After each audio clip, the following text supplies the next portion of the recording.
The information provided on this show does not, and is not intended to, constitute legal advice. Instead, all information on this show is for general informational purposes only. The information provided is not a substitute for legal advice, and we recommend viewers consult an attorney for specific legal matters.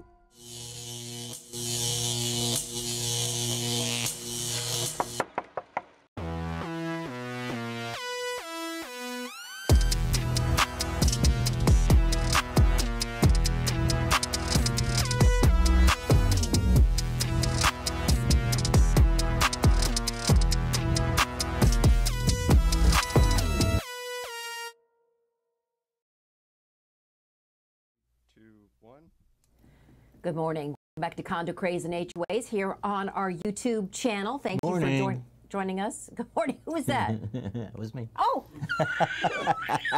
Who's that guy? I didn't know. That was funny. Who's this guy? Okay. Anyway, that's Eric Glazer. He and I, Karen Curtis, have been doing this show for 16 years, and we're happy to be on YouTube. And also, we are super happy that we have our commercials that fill up the show. No, we have our sponsors who truly offer you the best services in South Florida, including our diamond sponsor, Best Roofing. So thank you very much, Best Roofing. They do a number on Eric's house all the time, right? They do. Yeah. Thank God for them. They're very good for you. So again, I'm Karen Curtis, and I'm here with attorney Eric Glazer from Glazer & Sachs, PAs, board certified by the Florida Bar in condominium and plan development law, like one of a handful of attorneys in the state, board certified. Firm with attorneys in Fort Lauderdale and Orlando, and we are here each week on YouTube to answer all your calls and emails about the issues that make life in your condominium or HOA absolutely crazy from one minute to the next. Do know this, though, one more week, one more Sunday, and then we're going to switch to Thursday night. That's right. One more Sunday. That's it. It's our second to last Sunday show. So if you'd like to give us a call, or you can ask us a question in the chat box. You can do so. We'll answer all your condo and HOA questions, no matter where you are in the state, the world, the universe. Give us a call. It's toll-free 717-GLAZER-8. That's 717-GLAZER with a Z8, and that actually spells out to be 717-452-9378. And if you're a fan of the show, don't forget to subscribe to two things. Number one, the Condo Craze channel on YouTube, where you don't just have to watch the show live. You can watch the show at your convenience. We have a wonderful library. Think of over 100 shows at this point. And join our email list. We're now over 20,000 on our email list. By joining our email list, you can get announcements about the show. You can get our comments about our blog. You can get updates on our free seminars, our newsletters, updates on the law, and a whole lot more. And Karen, where could they find us? All over social media? Absolutely, on the socials. Did I just say social mediator? Yeah, social Sure. media. On the platforms, on the socials. So we are on Facebook, TikTok, Apple, Spotify, and Twitter. Yes, so make sure you check us out there. And of course, we do a blog every single Monday morning. I think that's also for about 15 years now. HOA-condoblog.com. HOA-condoblog.com. Tomorrow's topic, exactly what we're going to talk about today.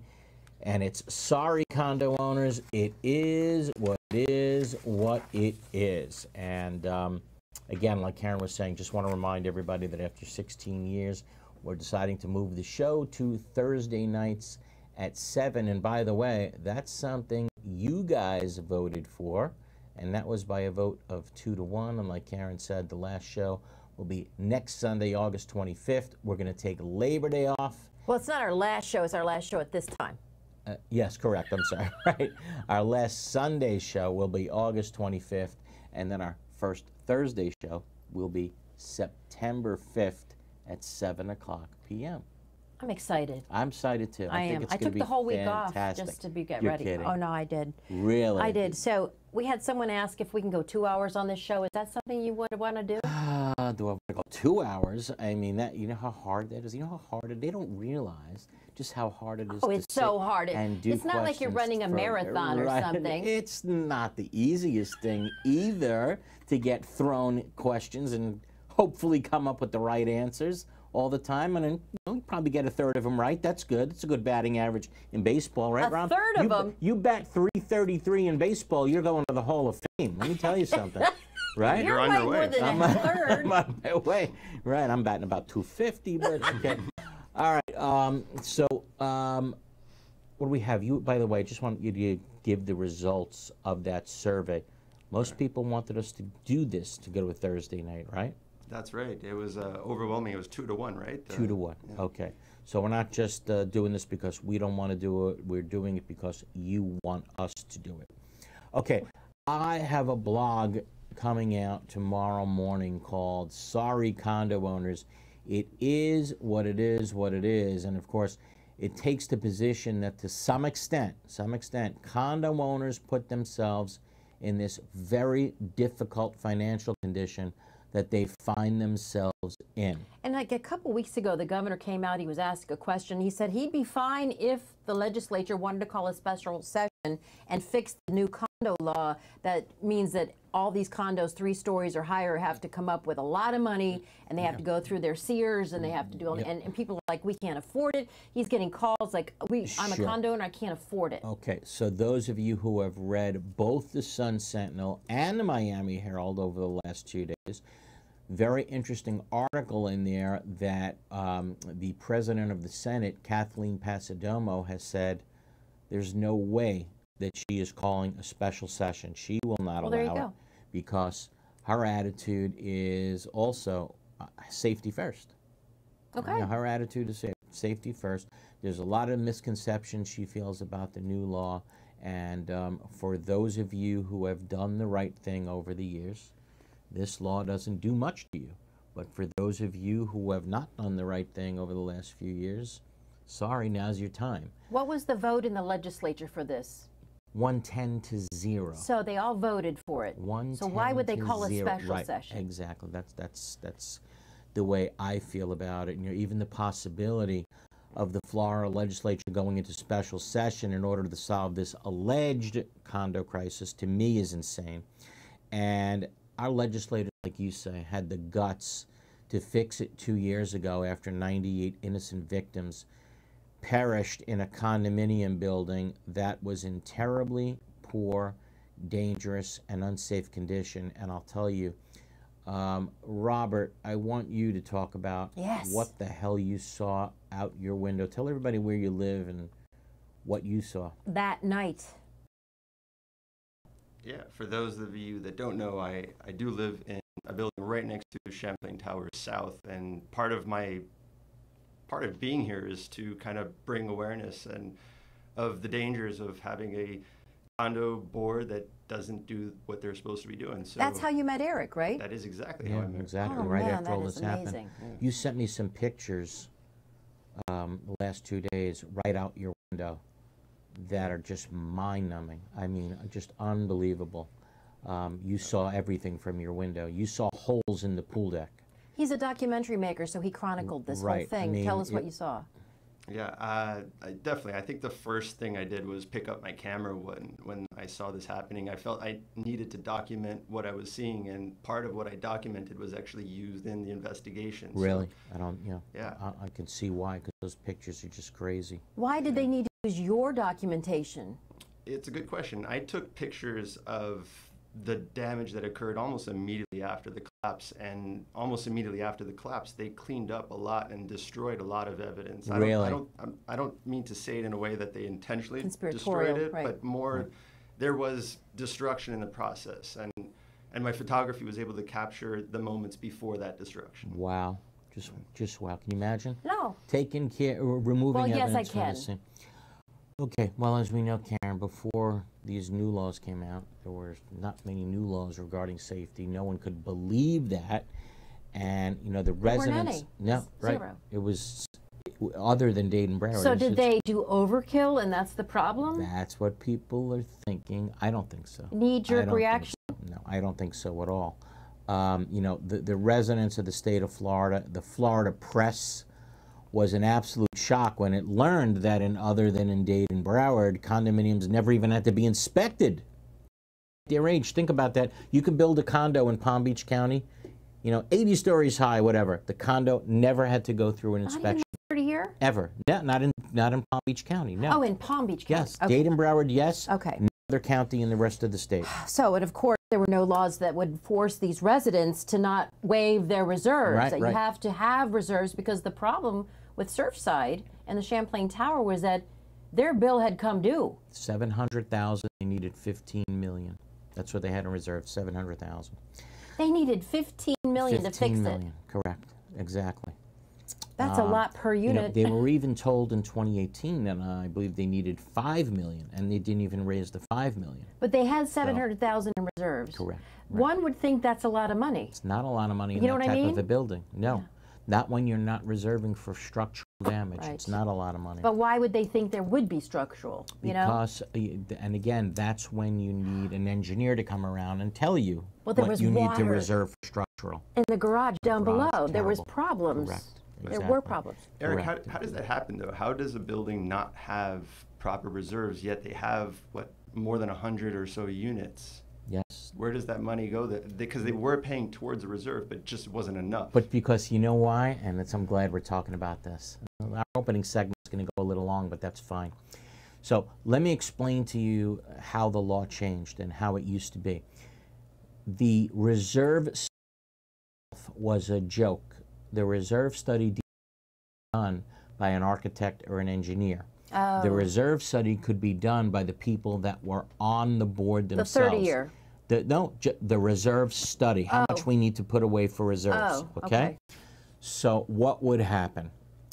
Sam, who was a wonderful cab driver in New York City, comes down and he becomes president of the board, and he just looks at the roof and he says, that roof doesn't have a 3-year life expectancy. That roof has a 20-year life expectancy. So Sam wins. He gets on the board because Sam agreed to lower everybody's assessment sheets month because Sam said the roof doesn't need to be replaced in 3 years. It needs to be replaced in 20 years. So there was a reserve study mandated for... No, it was not mandated. But if you wanted to do a reserve study... Your board did it. Right, correct. Your board did it. They could waive reserves if they wanted to, right? Okay. Well, you needed to do reserves, and you needed to pass a budget with fully funded reserves, okay? But who did the reserve study? The people on the board. So unqualified people were doing this reserve study. So they would get on and said, everything has a 20-year life expectancy, so their assessments were artificially low. Well, that wasn't the case. Everything really had a 2-year life expectancy, a 3-year life expectancy. All of a sudden, something would need to be fixed. There wasn't any money there.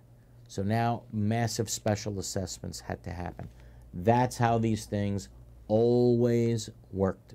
The reserve study was being done by unqualified people. Now, the new law, bottom line, the reserve study has to be done by an architect, engineer, or someone with CAI credentials. The guy we had on last week. Correct. Okay.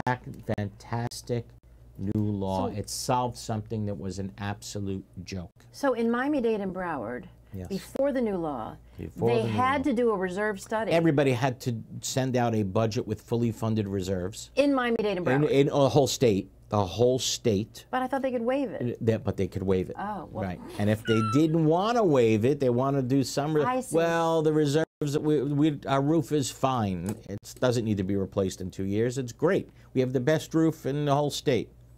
Well, who was making that decision?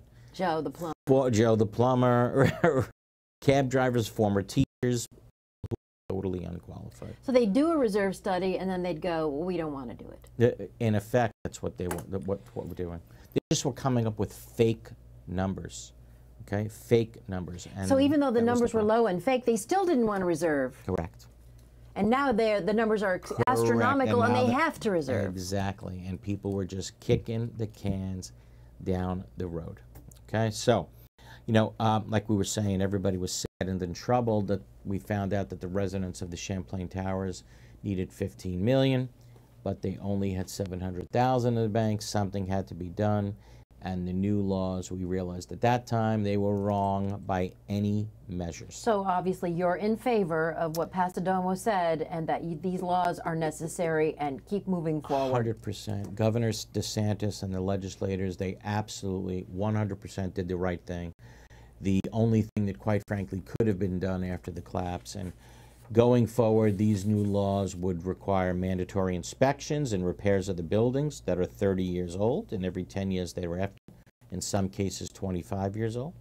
Going forward, they would be required to pay the true cost of what it is to live in a condominium each month by putting away money for no doubt, upcoming repairs to the property so that the money would be there when needed, unlike what happened at Champlain Towers. So it's been a bit of a free ride. Of course. For a long time. It's been a free ride. In Miami. That's well, the best way to Florida. put it, Karen. Yes, it's been a free ride. Yes, very much so. And, you know, we can debate all day long about why the Champlain Towers fell. But the Champlain Towers fell for one reason, and it's lack of money in the bank. Had the money been there in 2018 when the association was originally told to make the necessary repairs, they would have been made and nobody would have died. Wait a minute. That's the reality of it. That's what you said on 60 Minutes when they Yes, interviewed you. that's That's it. exactly what you Yeah, said. that's exactly it. My other question is, when they did this and they realized the extent of what they needed to fix. Oh, at the time, yeah, because Why wouldn't they do that? Because you won't they believe didn't it. have money, The building official right? is on record, from what I understand, as saying the building's fine, if you can believe that one. In very good condition. is In the very exact good condition word. Oh, is his exact word. But you still need $15 million to fix Right. it? I mean, you just can't even make up the calamity of errors, It'd I be guess like- you can call it. You need to get these Yeah, people out of it's- this building yeah. until it's fixed. It's just what happened here is, you know, a terrible, terrible shame. I think the other tragedy is that no one has been held accountable at all. Yes. There's a lot of people that paid money in terms of insurance claims. Has anybody gone to jail about it? No. You know, I don't know if there's if criminal prosecution is warranted. Well, isn't this gross But- negligence? Yeah, but I guess people got out of it by simply having their insurance company stroke a check. you know? And when they do that, they don't admit to anything. Right? Correct. That's exactly right. Nobody admitted to doing anything wrong. I think the final report came out and said much of the problem lies in the way the building was constructed 40, 45 years ago. The pool deck was Oh, so they're constructed blaming totally the wrong. contractor. Yeah, the original contractor way back when. And we know statute of limitations ran on that a long time ago. But there's a twin building. There is. So what about that one? They're undergoing a lot of repairs right now. And people are still living in it. They sure are. Yeah.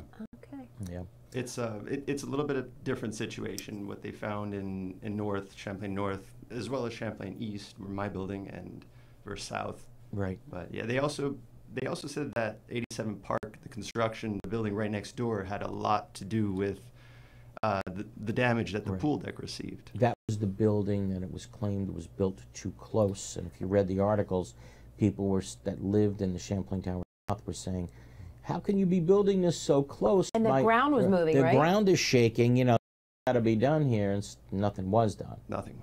Right. So that just exacerbated the whole It thing. was insane, you know, just a total tragedy on so many levels, you know.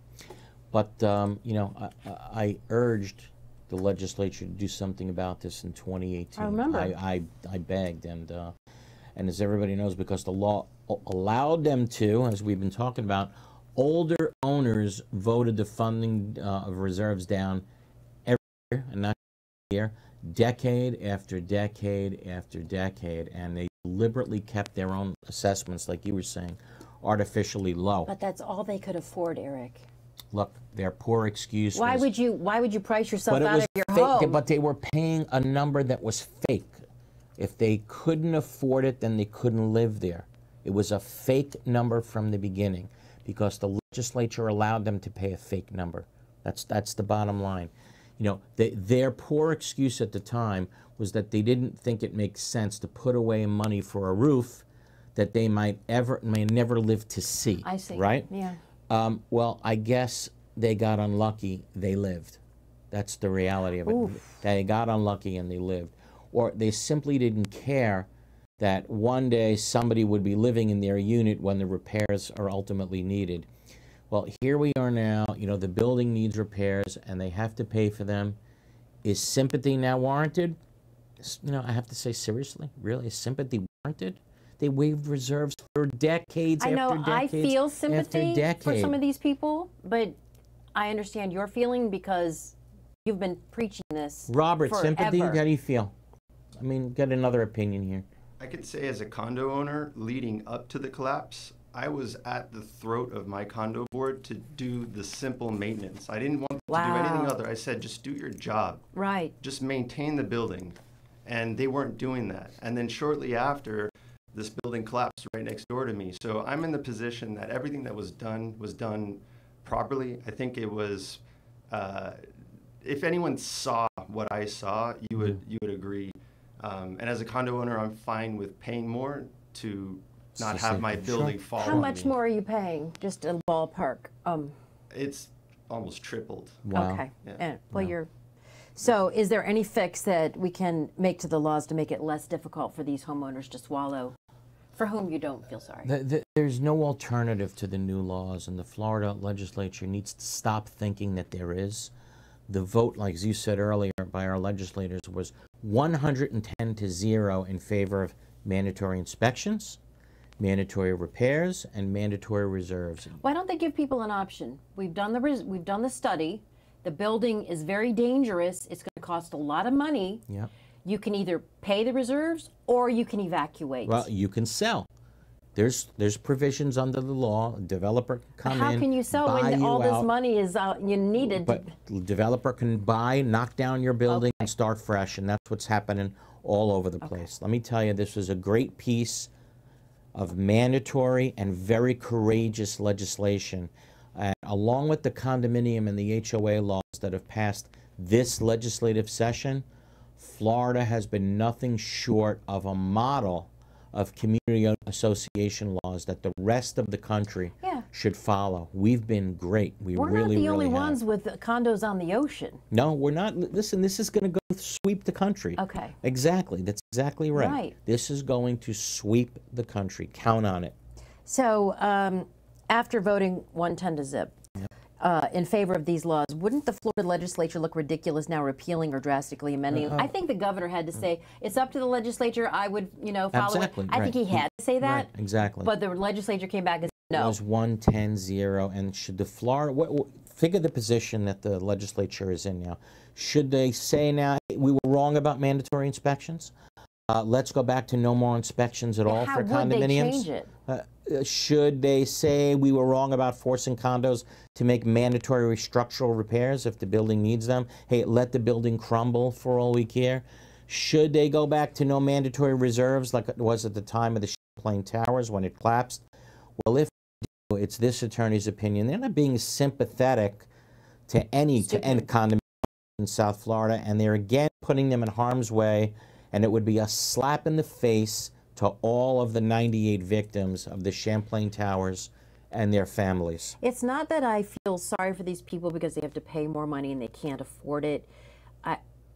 I don't think that they understood, by waiving these reserves, what kind of position they were putting in. BS.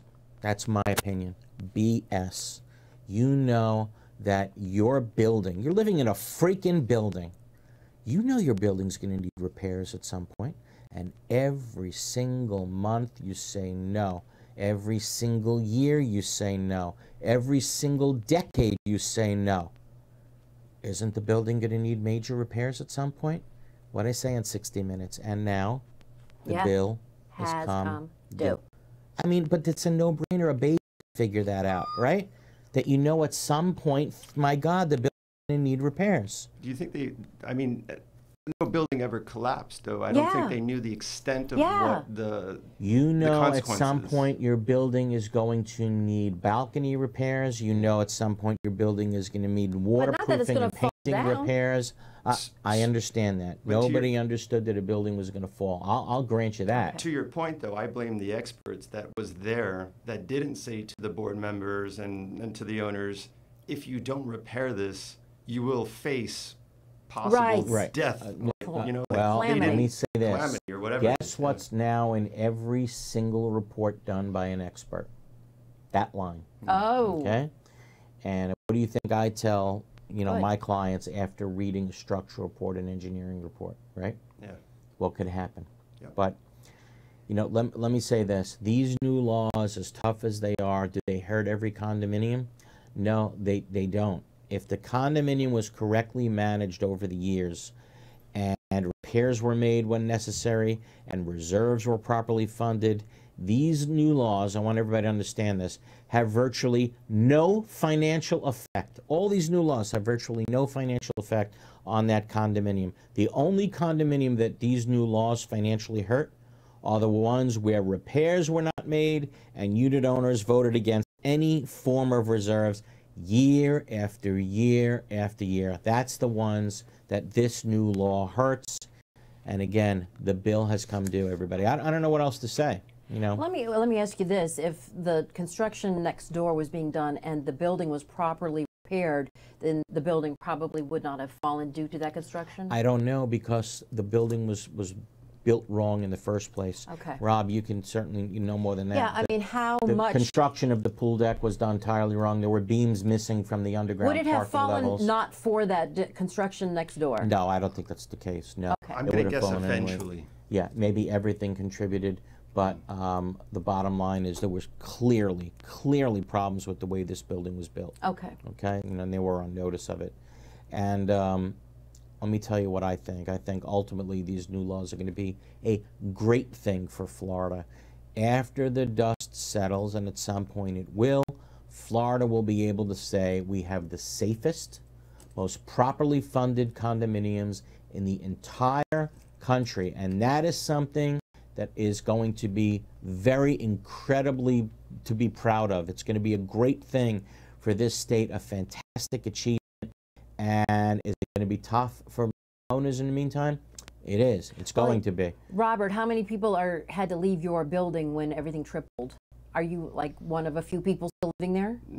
I would say there's been a lot of change. A lot of owners have sold. I'm going to say at least 10 owners that I know have sold around that. And they were It could be able to less. find a buyer? They were. They Oh, were. okay. I mean, Okay. keep in mind, Surfside is one of the hottest locations, Okay. even with this tragedy, Right. for real estate. So Yeah, it's a fantastic neighborhood. Absolutely incredible.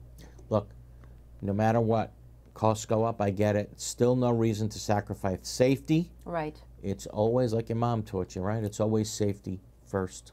Okay? Let's do this. Let's take our first break of the hour. Keep the calls coming in. 717 Glazer 8.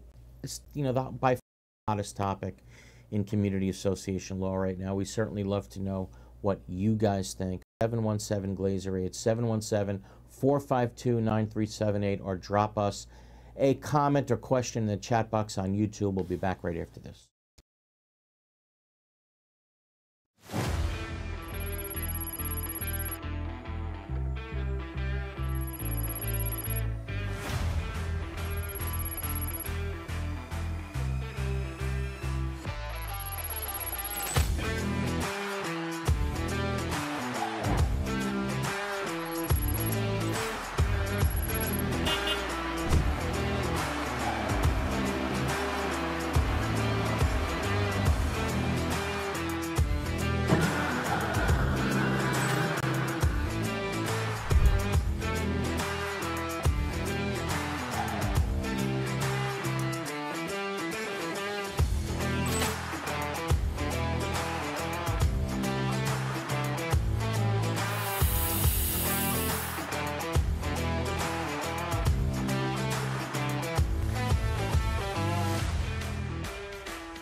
There are very large management companies, and there are very small management companies. And I think Affinity sits somewhere in the middle of that, where they are big enough to provide you with all of the back of the house services, the accounting, the infrastructure, the support systems, but small enough to be high touch. We believe at Affinity that we do the 9 to 5 so that you don't have to do that.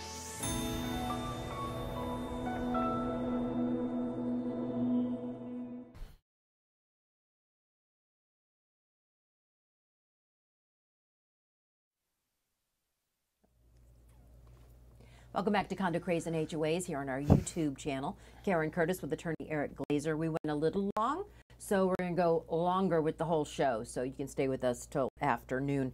But if you'd like to call the show, I think the phones are pretty booked right now, but the number is 717-GLAZER-8, 717-452-9378. Before we go to the phones, it is important that I answer a question from James Clark on the chat board. So let me tell everybody what in the world happened over the past 2 weeks, because it's important. So here I am, you know, I certified over 25,000 Floridians throughout the state of Florida, devoted my life to this topic, right? And all of a sudden, the DBPR sends out an email that says, hey, from now on, only the DBPR can teach these classes. Lawyers can't, or for a period of time. And I'm like, what? So the DBPR can practice law without a license. There you go. Right. So when I saw that, and we talked about it. It's been settled, so I don't mean to fight or embarrass the DBPR in any way, shape, or form, but I think everybody needs to know, because it's obviously created some confusion, and that's why people are right. So DBPR says, only we can teach the course. Lawyers can't. Thank you. Have a great day. All right. So let's just say when I saw that, I contacted the secretary of the DBPR, counsel for the DBPR, and I said, well, I'm gonna flip it around on you. Tomorrow I'm going into court and I'm getting an injunction prohibiting you from teaching the class because you're not licensed attorneys, okay? Do they have attorneys at the DBPR? No, they don't have attorneys teaching these classes and answering questions and all of that. Well, what are their qualifications? Other than creating a course, again, it's not meant to fight with them. It's just this attorney's position. No, I'm just curious at the DBPR. Who are these people? People that work at the DBPR. Yeah, but what is their qualification? People that work at the DBPR. Okay? We can go round and round on this all day long. So I happen to get instantaneously, I happen to get lucky and work with a true gentleman who was counsel for the DBPR, who understood very quickly the nature of the problem and the nature of how serious I was about getting an injunction against the DBPR. Okay? Let's just say we worked together over the course of about the next 10 days. And obviously the DBPR understood the mistake they made. And James says our management company tells us we can only take classes given by the DBPR.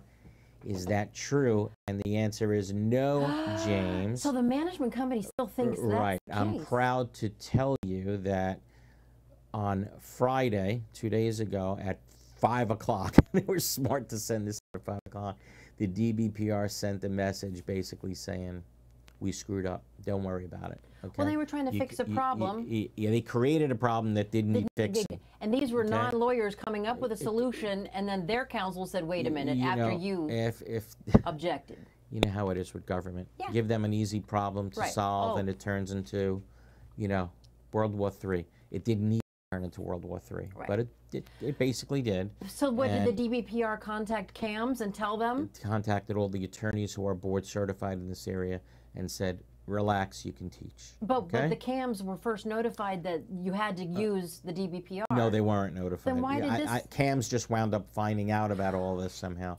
So, James, your great question. The answer is don't worry. Attorneys who were already qualified to teach this, they're going to be able to teach again. So, great question. Relax. Can you have the DBPR teach it or no? It's this attorney's position that only attorneys can teach it. It's this attorney's position that it's a 4-hour mandatory class now.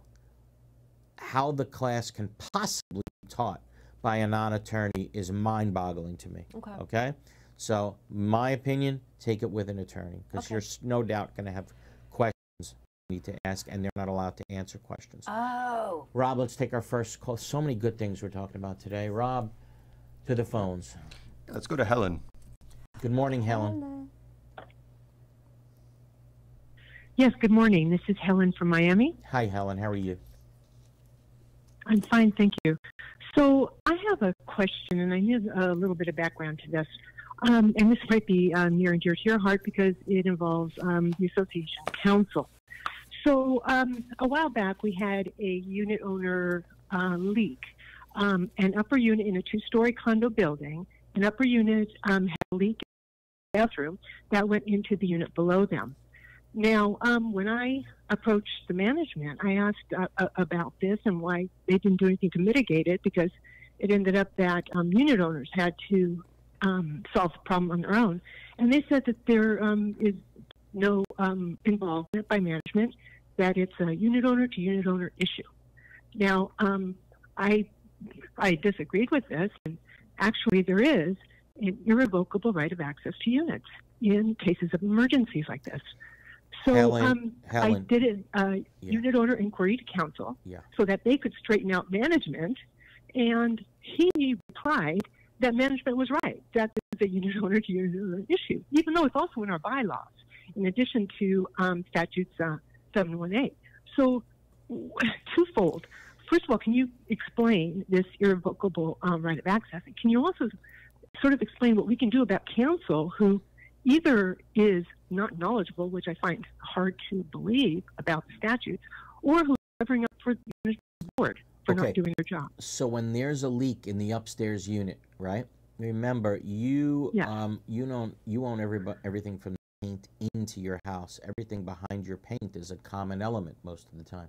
So when that second story has a leak, aren't they damaging your wall above, right? And isn't that wall a common element? Of course it is, right? To get to you, they have to go through a common element. It would be insane to think that the leak that is damaging a common element is simply an issue between two unit owners. It absolutely is not.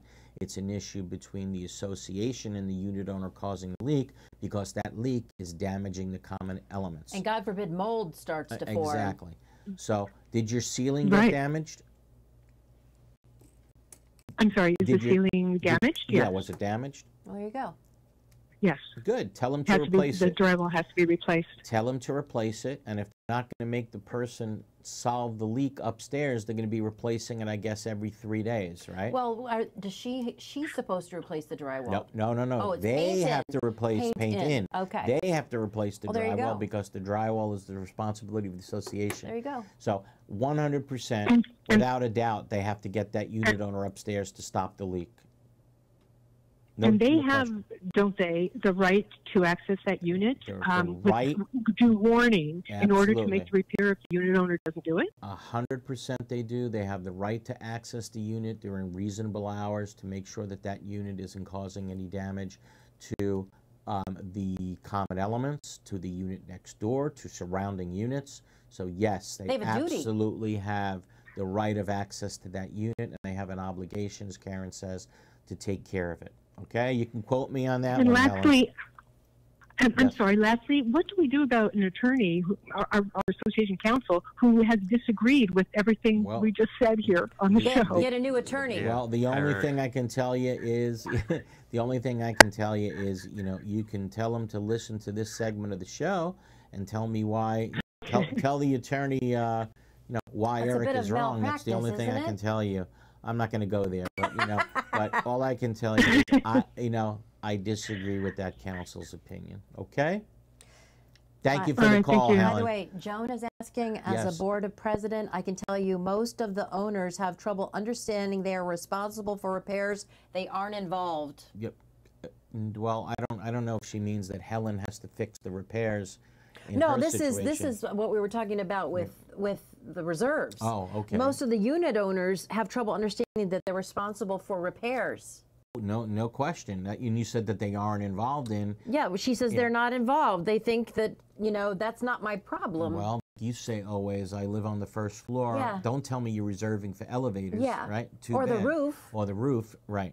They don't realize that it's one for all for one in a condominium. And what does the law say? That condo boards must maintain, repair, and replace, or shall maintain? Now, there's actually a new statute that it says shall maintain, repair, and replace. Not may. Yeah, shall. I mean, it really, and there's a lot of cases now that even say when there's a dollar limit, like you can't pass a special assessment for over and above X dollars. without a vote of the unit owners. Even that language is now thrown out in the garbage. You have a mandatory obligation to keep the building safe and to keep the building repaired at all times. End of story. Very clear now under the law. Okay? Who do we got? Let's see, the next caller we have Joseph. And apologize, let me just say this. The law goes even further now. The law says that if a board member fails to do the minor inspections, if they fail to make sure the reserves are properly funded, if they fail to make repairs, it is now a breach of their fiduciary duty. As an individual. They can be held individually liable. You know, think about that, board members. Is that gross negligence or? Yeah. Oh, absolutely. Or At this point, I don't know if it would be criminally, probably not, but yeah, it's certainly negligence. Gross negligence, Yeah. I would argue, Yeah. absolutely. Yeah. And is that all board members or just the officers? I get asked that a lot at board meetings. Well, someone will stick up their hand and say, but I keep telling my board that it needs to be done, and you know, I'm on record as saying yes, we need to do it, but everyone votes it down. I would want the minutes to be really clear that I was the one that voted for the repairs. They were the ones that voted against it. Okay? Back to the phones.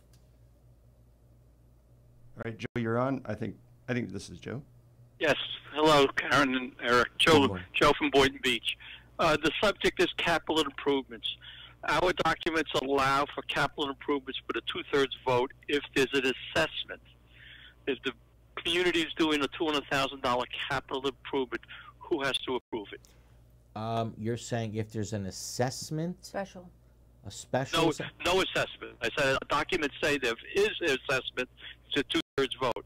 They're now doing a capital improvement for $200,000 without an assessment. Well, then who approves it certainly the capital seems, improvement? well, if it is the way you say, it seems to me there needs to be a vote of the owners. What are you improving with this capital money? That's redundant. They're adding additional facilities. Yeah. To the Thames. You know, to the Thames Joe, it's difficult to answer questions on the fly without having the documents in front of you. But it seems to me, you know, from a quick reading that you probably need a vote of the owners. But without actually seeing the documents, you know, don't quote me on it. I don't want to be on record as taking a position without seeing the documents. Most capital improvements should be approved? Yeah, but you want to read the, you know, some documents have to be read in their entirety. Right. There might be other sections that conflict with that. So when someone asks me questions about the documents, difficult to answer because you have to sometimes read other sections of the documents to get an understanding of what that section like means. they spent millions of dollars to ameliorate our clubhouse. Like it's like the Taj Mahal now. Right, but that was before I moved in. Right. So I don't know if they asked the unit owners or if they just went ahead and did Who cares? You got the benefit of it. Just shut up. What are you fighting about? You did great. Back to the phones. Thank you. Thank you, Joe. All right, let's go to Linda. Linda, how are you, Linda? Hi, this is Linda from Boynton Beach. Thank you for taking my call. Sure thing. I have a two-part question for you. Thinking about the upcoming vote in November for the legalization on marijuana. Now, I attended one of your workshops on marijuana at that time, and I had was I smoking it at the time? Because I don't remember. It was gummies. Right.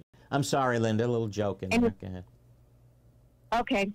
So my two-part question is this, because I think your advice at the time was for the boards to address this before the law becomes before it becomes law. So my question is, can the board of the condominium association vote to restrict where the smoking of cigarettes, cigars, vaping, and marijuana can be done? You won't be able or to. does that kind of a decision have to be take a community vote? For example, to say that they want to restrict it from the pool, the gazebo, the promenade, and they want to provide a smoking area for cigarettes, cigars, vaping, and marijuana. What advice do you have? Okay, I think there's a lot of condos that are going to have to be dealing with this issue. Okay. It's a great question. And from what I understand at the moment, the polls suggest that it's going to pass in Florida. And it's a constitutional amendment, and there's no where and when language. Right, very excellent. So what do we do when somebody has a constitutional right to enjoy recreational marijuana, right? Doesn't mean you get to freaking bother me. That's not what the law means. That's right. Okay? Nuisance. It doesn't mean you get to create a nuisance in my unit. Got it. So that nuisance language that's in your declaration is going to remain there. Okay. Yeah, you have a right to smoke recreational marijuana, not if it annoys me. So get filters, go get whatever the hell you need to make sure it doesn't come into my unit. Because if it does, I'm going to sue the hell out of you. Okay? But you're going to have to prove but I'm that gonna how are you going to prove that it smells like You can get an industrial hygienist to come in and prove it. It's very difficult. How do you prove a smell to a judge? Yeah, right? that's right. Right, difficult. But just because it's going to be a constitutional amendment doesn't mean that all bets are off. You can smoke it wherever you want. Can you smoke it right outside my door in the hallway and blow the smoke towards my door? Can you smoke it next to me in a restaurant? Exactly. Can you smoke it next to me in a restaurant? Right now. No, I don't think that's going to be the case. Yes, you can. That's what the governor's worried about. Yeah, I think that's insane. It is insane. And I don't think you're going to have that right. That's the way it is in New York right now. It just smells like a big skunk ape. It's terrible. You know, and you walk around in so many places and it smells. That's the way it's going to be here. I can't believe that that's going to pass down here. It's very hard to believe, quite frankly. Well, the way they're positioning it is that there's all these people in jail that just smoked a joint. Right. And that's wrong. But it's still federally illegal. Exactly. So I don't get it. Yeah, right. It's very, very federally illegal, yet you're going to have a constitutional right here. It's kind of bizarre, right? Federal law conflicting with state law. Yeah. Go ahead. Okay. Hold on a minute. What I'm saying is, in my own little world here, as a condo owner, you know, what do you advise? Do we have to amend our documents to say that there is no smoking in the pool area? You already, hold on. You didn't listen to what he said. You already have a nuisance clause, okay, number one. Number two, the board members in both a condo and an HOA will always have the right to make reasonable rules and regulations regarding the common areas, okay? Reasonable rules and regulations. Would it be reasonable to make a rule that says you can't smoke cigarettes or marijuana in the common areas, by the pool deck, in the card room? 100%. There are people that have freaking emphysema at these places. Would it be a reasonable rule to say you can't smoke it? 100%, but absolutely reasonable. I'd march the hell into court and take that position.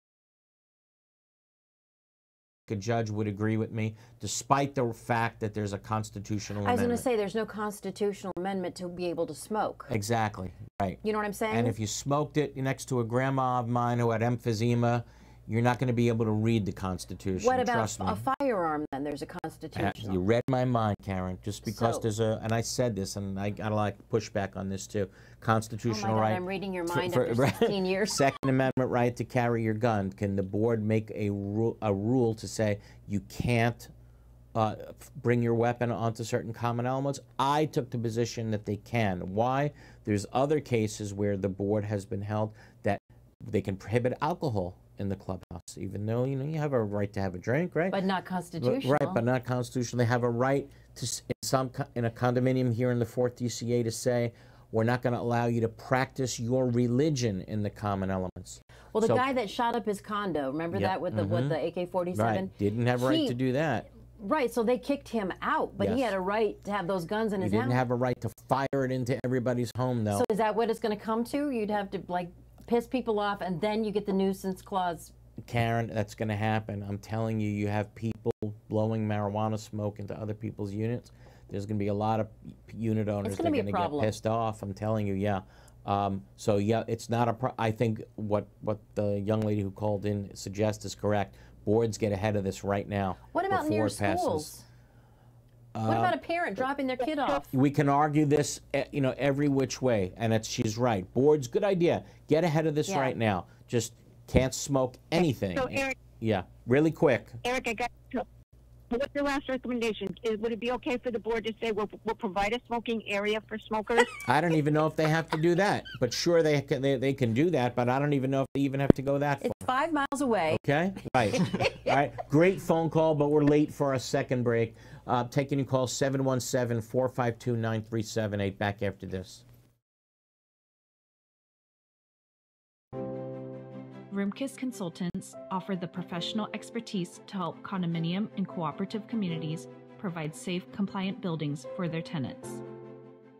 We have more than 170 Florida licensed engineers and architects who are experienced with local regulations and can assist with Senate Bill 4D compliance. We can help with milestone structural inspections, capital expenditure evaluations, structural integrity reserve studies, and developer transition reports. Focusing on energy, resilience, maintainability, and sustainability, our experts can help with every phase of the building life cycle. For mitigation after a catastrophic event, building restoration, repair and remediation consulting, or Senate Bill 4D inspections, please visit rimkus.com. All over the world, people have plumbing problems. These problems can be expensive and destructive to fix. Have you ever wondered if there was a way to take care of your plumbing problems without destruction and an outrageous price tag? Welcome to Pipelining Technologies, Inc., where we specialize in fixing your problems without demolition and minimum cutting by means of pipelining. Pipelining is the ability to take a pipe damaged by root intrusion or long-term deterioration and make it new. By means of inserting an epoxy-saturated liner into the pipe and allowing it to harden or cure, leaving behind a brand new pipe. That sounds great. How can I get pipelining in my home, commercial building, or condominium? Simply fill out our online contact form and a pipelining representative will get in touch with you in a timely fashion. Or call us directly at 561-853-5463.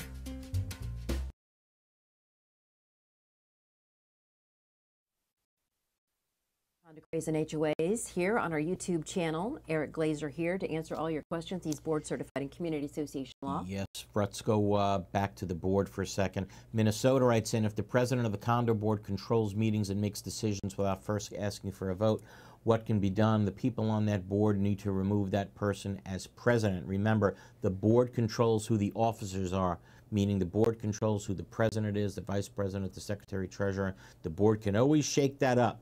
So if the president is not allowing things to be to go to a board vote, and that president thinks that they can make unilateral decisions that will bind the association, they are wrong. It's not like you have Putin on there. Yeah, exactly. A lot of presidents think that because they have the title of president that they have extra powers. They don't. Issues have to go before the board. The board should remove that person as president. You can even put someone else as a president on who doesn't even live in your condo. Sometimes, yes. Yeah. Sometimes you're correct. Right. Back to the phones, Rob.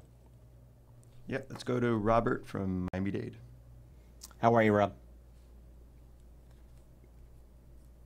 Hello? Yes, how are you? I'm there. Hey, I'm here. Sounds great. How can we help? Optimistic guy, huh? You're live. Go ahead. Yes. Okay, calling about a condo in Miami Beach that is 60 years old.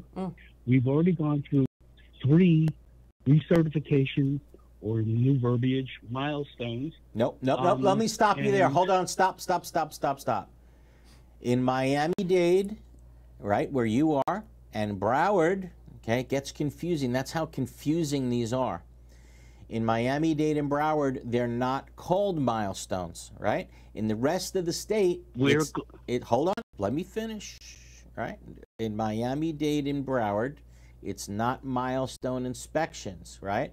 It's a different terminology for Miami-Dade and Broward, and it's called recertifications, okay? The only 2 counties where it's different, the other counties in the state have to go through, like you were right, milestone inspections, and they only have to go through it for structural. Where you are in Miami-Dade and in Broward, you got to go through recertifications, and it's for structural and electoral. electrical, okay? So, back to you. Okay, so we cannot get the recertification from the municipality unless we have passed that recertification. So if it takes 2 years, and in one particular case, it was 2 years over the limit that we were supposed to hand in the paperwork, and we were fined by the municipality for not handing it in a timely fashion. Okay, so we have complied with the structural integrity of the building, but now we have this SIRS study on top of a reserve study. Why do we need both? We only require one. And also, if we need to assess for any structural repairs prior to getting that recertification, we assess ourselves and we pay for it through the nose. Hold on. I just don't understand. Wait, yes. I'm confused. Why won't the city or give you recertification? Why won't they pass you for recertification? What's the answer? Because to that the engineer won't sign. The engineer won't sign off until all the repairs or replacements have taken place. Okay, that makes sense. Okay, that's exactly how it's done. The engineer was supposed to come out and give you a plan, things that you need to fix in order to get recertified. That plan also goes to the building official. Okay? Do they have to do SIRS on top of that? No, absolutely not. Not in order to get recertified. The only thing you have to do to get recertified, right? No, but I mean, make the repairs for structural and electrical. Once you do that, right, you pass recertification. That's it. Don't bring anything else into recertification. The only thing you need to do is make the repairs that the engineer recommends. You just said to me you didn't make the repairs that the engineer recommended. That's it. You don't get recertified until those repairs are done. Say it again. The recertification does not occur until the repairs or replacements are completed. Correct. What am I missing? Nothing. Yeah, I don't get it. But do you? That's exactly right. They're doing recertification. Just do SIRS on top. So this have nothing to do with is each other. It's totally useless for us. No. All we need to do you're confused, buddy. You're confused. Okay, they're two totally separate, different things. Okay, you're going to get recertified, right? You're going to get recertified when you make all the repairs. Okay. In addition to that, by December 31st, 2024, which is coming up, every single condominium that's 3 stories or more in the entire state has to have a structural integrity reserve study, SEER study. Okay, that's got to be done. And if you don't waive it in 2025, starting in January 1st, 2026, right, the entire state has to fully fund reserves, including all of the elements that are in your structural integrity reserve study. No funding whatsoever. So I hope that answers your question. Let's do this. Let's take our final break of the hour. Keep the calls coming in, 717-452-9378. Back right after this. In South Florida, the transition from bright sunshine to heavy rain and hurricanes can take a toll on your property's exterior and structural integrity. Cracked stucco, spalled concrete, they're more than eyesores. They can signal deeper issues. Now, with new Florida laws involving structural integrity requirements, we want to help you meet your milestone inspections and maintain the durability and beauty of your building. Since 2004, PD has been the trusted expert in structural concrete restoration, painting, and waterproofing for condominiums and commercial properties.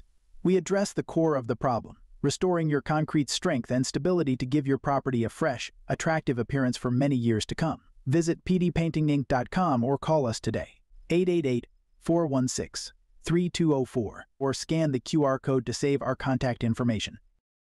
We are DMI Paving and Seal Coating, Florida's parking lot experts. We specialize in asphalt paving and repair, including pothole repair, seal coating using JC7 or polytar, concrete curbs, ramps, and walkways, and striping and pavement marking, as well as ADA compliance. We service commercial properties, including homeowners associations, apartment communities, shopping malls, warehouses, stadiums and arenas, and more. Experience is worth more than anything in an industry like ours, and our staff has decades of it. We have specialized equipment for any job, regardless of size, saving you time and money. DMI has a reputable history. We have been in business since 1956. We serve the state of Florida from 6 locations. Let us bid on your next parking lot project. Visit us online at dmipavingandsealcoating.com.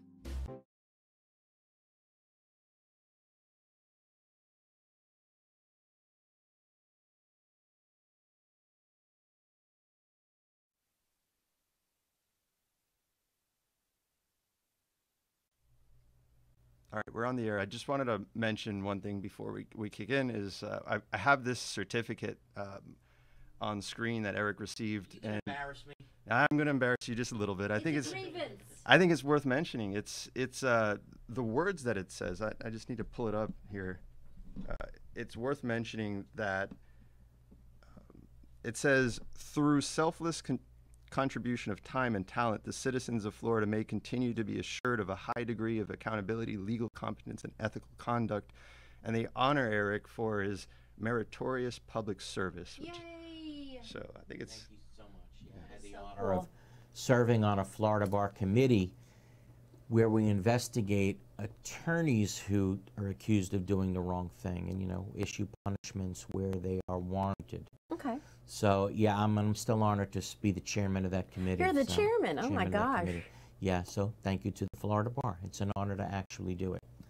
Thank you, Robert. Your legacy is growing. Yeah, that's it's enjoyable thing to do. Thank you. And you're also an arbitrator. Arbitrator and mediator as well. Yes, ma'am. Correct. Okay, back to the phones. All right, let's see. Let's go to our next caller, Greg. Greg, we're running a little late, but we're going to stay with it till what, 10 after? Yeah. Daytona Beach. Greg, Daytona. And congratulations on that. Thank you, Greg. Much appreciated. So my question, I'm very pro homeowner. That's one of the big reasons I'm on the board. But I probably did something wrong. I called or had the president call for an emergency meeting, which always has been kind of gray to me. My question is the answer, we had the emergency meeting. It was for funding for landscaping. Our landscaper quit. We haven't had our yard mowed, the areas mowed in over a month. It's, getting really bad. All the homeowners are upset. The management company paid a relative, or, they got approval from the president for $450, which I was a little upset because, we can only spend $75 or more without board approval.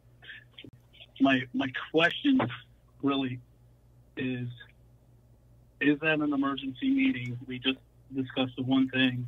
We voted on $1,500 for a one-time cleanup. The answer is, hold on. The answer is clearly no. Clearly no. Okay? Landscaping, there's not anything I can think of that could have a landscaping emergency meeting unless like a tree is about to fall on somebody's house. Or you have to part your lawn to get to your house. I mean, other than that, no, landscaping should never be an emergency issue. It should be on an agenda, right? And properly noticed with at least 48 hours notice. So no, I'm going to go with no on that one. No emergency meeting. It should have been noticed. Okay. And I agree with that after the fact. Unfortunately, the property thing, kind of went in with this life and death situation, what emergency, Florida governor. But yet the management, I guess my problem is the management company keeps spending money without, you know, these meetings like Christmas lights. They spent $2,000 with no board approval. The president called up and said, "Hey, I want Christmas lights." Let me stop you there for a second, and we're running out of time. But I will tell you this. I'm gonna tell everybody this. I can't tell you how many times that just this week, I'm having situations again, where the management company is making decisions without board member approval, and the board, when I tell them, you know, who's supposed to make the decisions here, they are just baffled. They are being beaten up. They are being bullied by certain management companies who, and the board does not understand who works for who. That's right. It's just, it's sad. It really is sad. Board members need to really listen up. If a management company tells you, this is the landscaper you should use, this is the accountant you need to use, this is the attorney you need to use, this is the bank you need to use, that is immediate light bulb should go off in your head that says, well, you're not the management company that I should use. You get to make the determination as to who your vendors are going to be. When a management company forces it on you, it's time for that management company to go. Like Rob, country, let's take one right? more call, and I think we'll call it a day. I'm sorry? We're in charge. The voters are in charge, absolutely. not the government. Yeah, exactly. So don't let them push you around. It's horrible because I hear it all the time, despite how many times I scream about it on the show, and it frustrates me. They still don't get it. No. While we're getting this call teed up, many dog owners say that they have a medical note so my dog can go everywhere I can. What if your neighbors are allergic? There's one case out there, I think it was in Illinois, where the allergy situation won. It won. Oh, the people okay. with the Well, there you allergy go. won. There you go, Difficult David, case. 2020. Yeah, the person, yeah, and the question is, who was there first? Oh. Was the person with the allergy there first, and then the dog came along? If that's the interesting. case, you have a much succeeding in a court of law. Okay. Okay? All right, let's take the final call of the day. Let's go to Sarah in Deerfield Beach. Oh, just one thing. There was a question here about the Panhandle, wanting us to teach there. Michelle writes in, bring us some training up here in the Panhandle. I did a long time ago, Michelle, and unfortunately, normally where I teach is not on the Panhandle. So maybe we could do like a Zoom type of thing for people in the Panhandle. Okay? You used to have a van that you drove around the state. Remember that? Yes. But it's how hard. times have changed. Guys, it's hard. I'm still driving. We're still going all around the state. But thank COVID for being able to get the Zoom thing going. Exactly. But you know what? It's a 4-hour course now. You gotta have that personal interaction. You love that. People have so many questions, and just that's to me. Yeah. You're just not getting the benefit of the course if you're doing it by Zoom. You have to be the person. That's my opinion. You know, that's how I feel. Oh, do you want to talk about the courses real quick when you're doing them? Yes.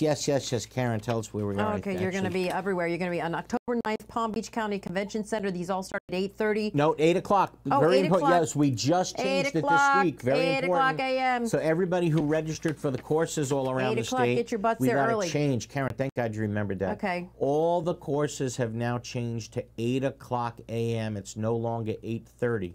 Okay. Thank God, Karen, Okay. for you. Oh, God. Okay, so that's October 9th, Palm Beach County. Then you're in Broward on the 15th, 8 o'clock a.m. October 24th, Tampa Bay Convention Center, L&L Condo and HOAs. October 29th, Bradenton Convention Center, 8 o'clock a.m. And November 13th, Orlando Orange County Convention Center. And you teach like everything. Yes, just go to condocrazyandhoas.com. Bottom line is the 4-hour mandatory course for both condo members and HOA members. That's what you're going to get certified for, okay? So forget the 8:30 you see at the bottom of this graphic. Right. You must register by going to condocrazyandhoas.com, and yes, you will get the certificate for the 4-hour course. Okay? Final call of the day. Who do we got? All right, Sarah, you're live. Sarah from Deerfield. Hi, really quick. Hi, Eric. Thank you for your service. My name is Sarah. I'm calling from an HOA Deerfield Beach. My board is in the process of legitimizing 3 committees: compliance, fining, and appeals committee. I'm on the fining committee. My question is, from a liability purpose, does a specific name have to be on the fining letter?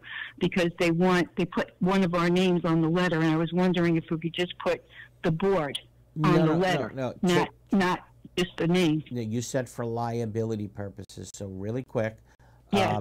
Generally speaking, again, I'm not an insurance guy, but just generally speaking, when the board has specific committees and your names are mentioned in the minutes of the meeting appointing you to that committee, you are a committee member. The insurance, the D&O policy for that association, directors and officers policy, also covers committee members. So just make sure your name is in the minutes. It shows that you were appointed, and you should be good. Okay? That should answer your question. But can they just put the board on the letter instead of a name? I don't think that. Can they just find it's the board? I don't think that matters one bit as in terms of whether or not you're covered for the liability policy. Sleep well. Okay. On that note, we got to run. We ran overboard. We ran late today. We're getting closer to 2 hours. Right. The guy asked for 2 hours. He almost got it. Let me say this. I think today might have been one of the best shows we ever did. Go back and listen to it. Interestingly enough, after what we said to start the show, I didn't hear one person call in and say, you're wrong. That's right. Right? You're right. You're wrong about anything you just said. Correct. You were worried that people would be mad at you. Right. We made it clear you got to spend money to live there. Sorry. And not one person called in and fought us back. I think that says something. Okay? I think a lot of people are in favor of these new laws, but the press won't tell you that. Yeah. Okay? All right. On that note, everybody, if you do need legal help, off the air, give our firm a call, Glazer and Sachs, 954-983-1112. Again, 954-983-1112. So next Sunday, last one, is our last Sunday show. It's like amazing. I don't. What the hell am I going to do on Sundays? You're going to go to church. What are you going to do on Sundays? Go to church. You're going to go to church. Yes. I'm glad at and least I had a IHOP. hand in that. Yes. Right. Well, a lot of the church people wanted to, you know, exactly. that's I part got of another email this week. How about changing your date? I said, you don't know. We changed it already because it was interfering with church. Yeah. So hopefully, you know, the churchgoers, that helps you. It's kind of fun with the Olympics. You know, they started it off with this horrible, the awful. Last Supper thing. That was but awful. How many athletes were thanking God throughout the whole thing? It was really amazing. Fantastic. It was glad to hear it. Amazing. Bringing a little God back is certainly something I have no objection with. Okay.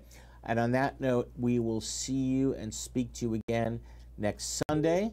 Again, 11 o'clock a.m. on Condo Craze and HOAs here on YouTube. I wish everybody a wonderful, healthy, safe week. Be well, everybody. Thanks, Eric and Robert.